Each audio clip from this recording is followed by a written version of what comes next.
మంచి చేస్తే మంచి ఫలితం వస్తుంది, చెడు చేస్తే చెడు ఫలితం వస్తుంది. అది ఎంత కరెక్ట్గా మ్యాచ్ అవుతుందంటే ఈ జన్మలో నువ్వు చేసిన పాపము నెక్స్ట్ జన్మలో అనుభవించాల్సి వస్తే ఆ జన్మలో నీ పాపమును అనుభవింప చెయ్యడానికి వాడి ఎవడిదో లింక్ కుదిరి వాడు అక్కడికి వస్తాడు. రోడ్డు మీద వెళ్తుంటే అసలు నువ్వు ఏమీ లేకుండా పాట పాడుకుంటూ వెళ్తే వాడు వచ్చి టైర్ గుద్దుతాడు. వాడు ఏ జన్మలో ఎక్కడ లింక్ అయి ఉందో అక్కడ తగిలింది. So cosmic plan is so beautiful.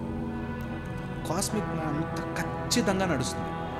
And మరి నేను ఎట్లా నా కర్మ చేయకుండా నేను కర్మ తప్పించుకోవాలి, దేనికి చేసినా ఫలితం వస్తుంది కదా, నేను ఏం చేయాలి అని అడిగితే అర్జునుడికి క్లియర్గా చెప్తాడు, ఆహాహా నువ్వు చేస్తున్నా అనుకున్న రోజులు ఇరికిపోతావు, నువ్వు చేయట్లేదు, చేయిస్తుంది నేను, నువ్వు జస్ట్ ఒక పావులాగా నించో చాలు, మిగతా నీకు అంటుకోదు. ఇంకా నిష్కామ కర్మ చేసినప్పుడు నీకు అంటుకోదు.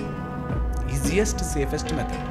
ఏది చేసినా నేను కాదు చేసేది, ఆ టైంకి అలా జరిగింది అని గనక మనం తీసుకోకపోతే, ఎప్పుడైతే రెస్పాన్సిబిలిటీ లేకుండా అప్పుడు నేను చేయట్లేదని మర్డర్ చేస్తాను అని వస్తుంది, నేను చేయట్లే కదా మర్డర్ చేస్తాను అనుకుంటే, ఎప్పుడైతే నువ్వు అలా తీసుకోగలుగుతావో, ఓకే, ప్రతి దానికి ఒక ఫలితం ఉంటుంది అని తెలిసినప్పుడు తప్పు చేయవు. ప్రతి పనికి ఒక రిజల్ట్ వస్తుందా, ఆ రిజల్ట్ నేను అనుభవించాల్సి వస్తుందా, ఎందుకు వచ్చిన గొడవ ఇక్కడతో ఆపుతాను రా దేవుడా, ఇంకా ఈ రిజల్ట్స్ నేను భరించలేకపోతున్నాను అని ఆగుతాం.